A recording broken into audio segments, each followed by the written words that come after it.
ಏನು ಬೇಡ, ಯಾವ ಫೋಟೋ ಶೂಟ್ ಇಲ್ಲ ಅಂದ್ರೂ ಮದ್ವೆಗಳಾಯ್ತವೆ. ಯಾರೇನು ಫ್ರೀಯಾಗಿ ಬಂದು ಫೋಟೋ ಶೂಟ್ ಮಾಡಕ್ ಬೇಡ. ಫ್ರೀ ಅಲ್ಲಮ್ಮ, ಪ್ರೀ ವೆಡ್ಡಿಂಗ್ ಶೂಟ್ಸ್. ನಮ್ಮ ಅಪ್ಪ ಅಮ್ಮ ಹುಡ್ಗನ್ ಫೋಟೋ ತೋರಿಸ್ತಾ ಇದ್ರು ಅಷ್ಟೇ. ನಿಮ್ಗೆ ಎಂಗೇಜ್ಮೆಂಟ್ ಮಾಡಿ ಮಾತಾಡಕ್ ಟೈಮ್ ಕೊಟ್ಟಿ ನಿಮ್ಗೆ ಒಪ್ಪಿಗೆ ಕೇಳಿದ್ರು ಈ ಶೋಕಿ ಎಲ್ಲ ಯಾಕೆ? ಅದು ಶೋಕಿ ಅಲ್ಲ, ಮದ್ವೆಗ್ ಮುಂಚೆ ಹೀರೋ ಹೀರೋಯಿನ್ ತರ ರೊಮ್ಯಾಂಟಿಕ್ ಆಗಿ. ಹೀರೋ ಹೀರೋಯಿನ್ನು ಈ ರಾಣಿ ಮದ್ವೆ ಮಾಡಕ್ಕೆ ನನ್ ಲಕ್ಷ ಲಕ್ಷ ಒಂಚಷ್ಟಲ್ಲೇ ನನ್ ಜೀವ ಕೈಗೆ ಬರ್ತೈತೆ. ಅದ್ರ ನಂಗೆ ಅದು ಬೇಕು, ನನ್ಗೆ ಇದು ಬೇಕು, ಇನ್ನೊಂದು ಬೇಕು. ಓಕೆಲೆ ನನ್ ಫ್ರೆಂಡ್ಸ್ ಎಲ್ಲರೂ ಮಾಡ್ಸಿದಾರಮ್ಮ. ಯಾರ್ ತಾನೇ ಮಾಡ್ಸಲ್ಲ ಹೇಳವ?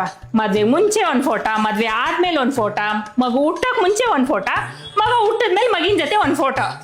ಫೋಟೋ ಫೋಟೋ ಫೋಟೋ ಫೋಟೋದವ್ರೆ ನೋಡಿ ಈಗಿನ ಕಾಲದಲ್ಲಿ ಚೆನ್ನಾಗಿ ಬದುಕ್ತಾ ಇರೋದು.